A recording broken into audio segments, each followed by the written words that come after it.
కొన్ని సంఘటనలు కొందరి జీవితాన్ని వారి ప్రమేయం లేకుండానే అధోగతి పాలు చేస్తుంటాయి. వారి జీవితాల్లో ఏమీ ఉండదు, వారికి ఏమీ మిగిలి ఉండదు. వెనక్కి తిరిగి చూస్తే శూన్యం తప్ప. చేయని తప్పుకు శిక్ష అనుభవించిన ఒక కుటుంబం కథ ఇది.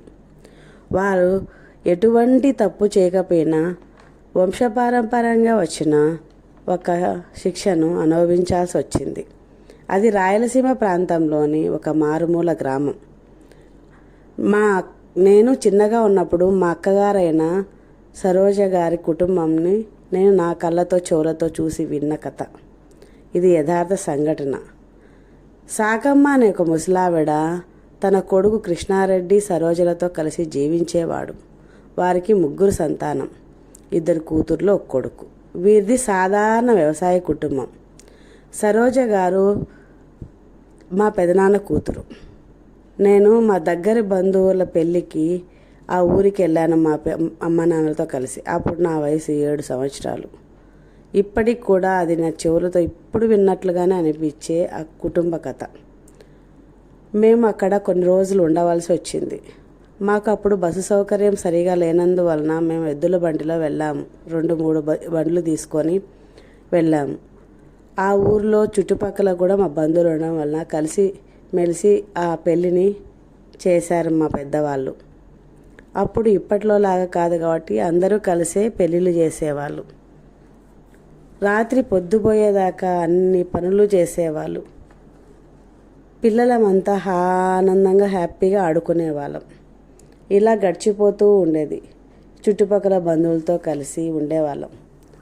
మేము మా అక్క వాళ్ళ ఇంటి దగ్గర ఆరు బయట మంచాలు వేసుకొని పడుకునేవాళ్ళం సాలమ్మ దగ్గర. ఆమె మాతో ఆనందంగా కబుర్లు చెప్పేది, ఎంతో బాగా మాట్లాడిచ్చేది, కథలు చెప్పేది. ఒకరోజు నేను అవ్వను ఈ విధంగా అడిగాను, అవ్వ మీ ఇంటి వెనకాల ఒక ఇల్లు ఉంది కదా, ఒక చిన్న రూమ్ ఉంది కదా, ఆ వరండా చుట్టుపక్కల చీకటిగా ఉంది, ఎవరు అక్కడి వైపు వెళ్ళడం లేదు ఎందుకు అని అడిగాను. ఎందుకంటే ఆ ప్లేస్ అంతా ఒక విధంగా ఉంది, కొంచెం భయానకంగా ఉంది. ఆ గది ఎప్పుడు మూసే ఉంటుంది, అటువైపు ఎవ్వరూ వెళ్ళడం లేదు ఎందుకని అడిగినాను. అందుకు అవ్వ ఈ విధంగా చెప్పింది, అమ్మ ఆ గదిలో నుంచి విచిత్రమైన శబ్దాలు వస్తాయి. నా పెళ్ళైనప్పటి నుంచి కూడా ఆ గది తెలిసిందే లేదు. మా పెద్దవాళ్ళు మా మామగారు మాత్రమే ఒకసారి తెరిచారంట, ఇప్పటి వరకు ఎవరు తెరచలేదు. దానికి ఏదో పూజ చేసి ఆ గదిని మూసేశారు.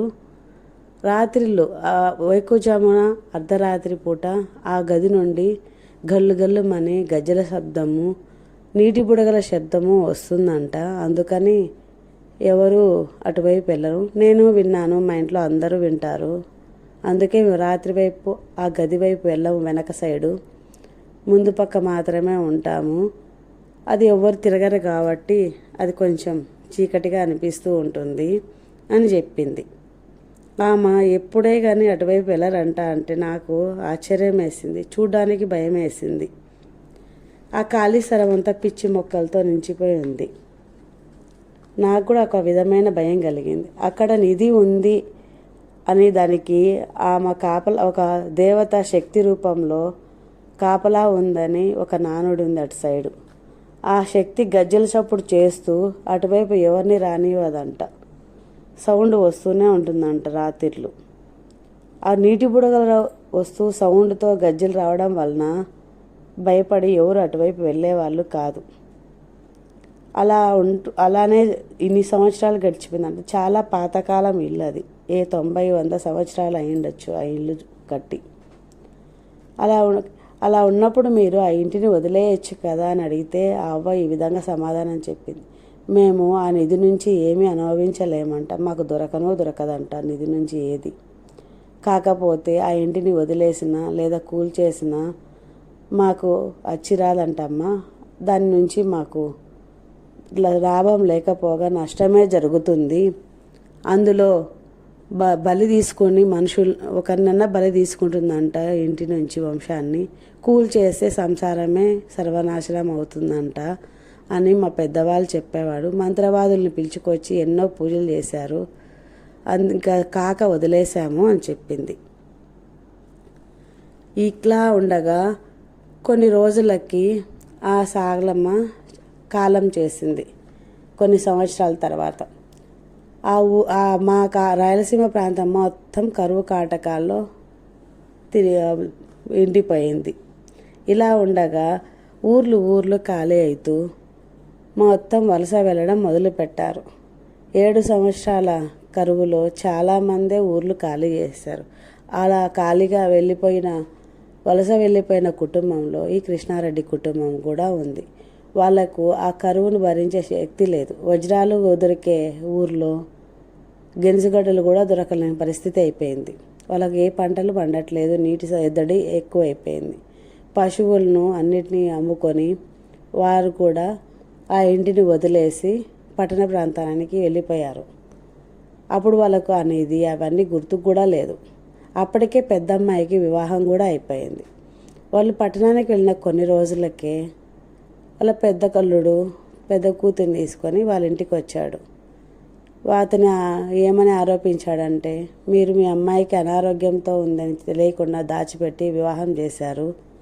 అది నాకు ఇప్పుడు తెలిసింది. ఆమెతో నేను ప్రతిరోజు ఇబ్బంది పడాల్సి వస్తుంది. ఆమెకి మూర్ఛ రోగం ఉంది. నా వల్ల కాదు, మీరు మోసం చేశారు అంటూ ఆమెను పుట్టింట్లోనే వదిలేసి వెళ్ళిపోయాడు. అది వాళ్ళకు ఒక గుదిబండలాగా అనిపించింది. అయ్యో, సంసారం చేస్తున్న అమ్మాయిని అనవసరంగా కష్టాలు పాలు చేశామే అని. సరే అనేసి ఆమెను వాళ్ళ దగ్గరే ఉంచుకున్నారు. పాపం మానసికంగా చాలా కృంగిపోయింది. ఇలా కాలం వెళ్లదీస్తుండగా చిన్న కుమార్తె కూడా పెరిగి పెద్దదయింది. ఆమెకు వివాహం చేసి పంపించారు. కుమారుడు వ్యాపారంలో సాయంగా ఉంటాడనుకుంటే సాయం చేస్తూనే అతను చెడు వ్యసనాలకు, చెడు తిరుగులకు, మిత్రులతో కలిసి అటుకోవడం ఇటు తిరగడం సరిపోయింది. అతని దురలవాట్లతో విసిగి వేసారిన వాళ్ళు పెళ్ళి చేస్తే అన్నా మంచిగా బాగుపడతాడులే అనుకుంటే ఇతడు ఇట్లా అయిపోతుంది అనేసి పెళ్ళి చేసేశారు. పెళ్ళి చేసిన తర్వాత మారతాడులే అనుకున్నారు. కానీ అతను మారకపోగా కొన్ని రోజులు బాగానే ఉన్నా మళ్ళీ మొదటికి వచ్చాడు. వాళ్ళ భార్య కూడా విసిగించుకొని ఇంకా చూసి ఎంత చెప్పినా మారని అతన్ని చూసి వదిలేసి పుట్టింటికి వెళ్ళిపోయింది. వీళ్ళకి ఇంకా బాధ ఎక్కువైపోయింది. ఒక చిన్న కూతురు తప్ప ఎవరు ప్రశాంతంగా లేరు. ఇంకా ఇట్లే ఉంటే ఇంకా కష్టం అనేసి వాళ్ళు ఊరికి వెళ్ళిపోవాలా అనుకున్నారు. అప్పటికే కొంచెం వర్షాలు పడి పరిస్థితులు బాగుండడం వలన కొంతమంది పల్లెకి మళ్ళీ వెళ్ళి వ్యవసాయం మొదలుపెట్టారు. అట్లే వీళ్ళు వెళ్ళాలని నిర్ణయించుకున్నారు. అక్కడికి పోయిన తర్వాత ఆ ఇల్లు నివసించడానికి అనుకూలంగా లేదనేసి ఇంటి నిర్మాణం చేయాలని అనుకున్నారు. తీరా అక్కడికి పోతే ఆ పూజారిని కలిసిన తర్వాత పెద్దలందరూ కలిసి మాట్లాడి ఆ ఇల్లు కూల్చేయాలంటే పూజ చేయాలని నిర్ణయించారు. మంత్రవాదిని పిలుచుకొచ్చి పూజ చేసి ఆ తలుపుని తెరిచారు. తలుపు తెరిచిన తర్వాత అక్కడి నుంచి విచిత్రమైన వాసన వచ్చింది. మొత్తం చిన్నపాటి నీటి కుంటలాగా ఉంది అదంతా, గది అంతా. ఆ గది మధ్యలో చిన్న కొలనులాగా ఉందన్నమాట, చిన్న టబ్బు సైజు. అందులో ఒక కుండ కూడా ఉంది. అది ఓపెన్ చేసి చూస్తే ఏమీ లేదు అందులో, మన్ను గులకరాలు తప్ప. ఆ గులకరాలు మన్నున్న కుండను పక్కకు తీసి అక్కడ ఒక పూజ చేసి మొత్తాన్ని కూల్చేశారు. కూల్చేసి ఆ స్థలంలో కొత్తగా చిన్న మిద్దె ఇల్లు కట్టుకున్నారు. ఆ ఇల్లు కట్టిన కొన్ని రోజులకే వాళ్ళ కొడుక్కి అనారోగ్య సమస్య తలెత్తింది. లివర్ పాడైపోవడం వలన అతనికి ప్రాణగండం అని చెప్పేశారు వైద్యులు. కొంతకాలానికి అతను చనిపోయాడు. ఆ ఇల్లు కట్టిన 2-3 నెలలు కూడా లేడు అతను. ఇలా ఉండగా కొన్ని రోజుల తర్వాత పెద్ద కూతురు కూడా మిద్దె పైన బట్టలు ఆరేసు మూర్ఛ రావడంతో కాలు జారి కింద పడి చచ్చిపోయింది.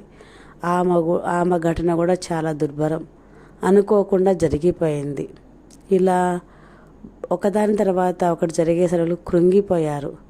అట్లే బతుకు వెళ్ళదీస్తూ ఉన్నారు.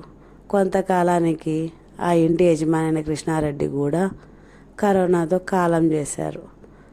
వయసు అయిపోవడంతో ఆయన కూడా అనారోగ్య సమస్యలు రావడం వలన ఆ కరోనాలో బలి అయిపోయారు. చివరికి సరోజమ్మ ఒకటే మిగిలిపోయింది. కొంతకాలం తర్వాత ఆమె కూడా ఆ ఇల్లు వదిలేసి చిన్న కూతురు దగ్గరికి చేరిపోయింది. ఇవాళ చేయని తప్పుకి శిక్ష మాత్రం మామూలుగా అనుభవించలేదు. ఇది జరిగిన కొంతకాలం తర్వాత నాకు ఇప్పుడు ఆ కథ పదే పదే గుర్తుకొస్తూ ఉంది. అది ఆ ఘటన తలుచుకున్నప్పుడల్లా చాలా బాధేస్తూ ఉంటుంది. సమాప్తం.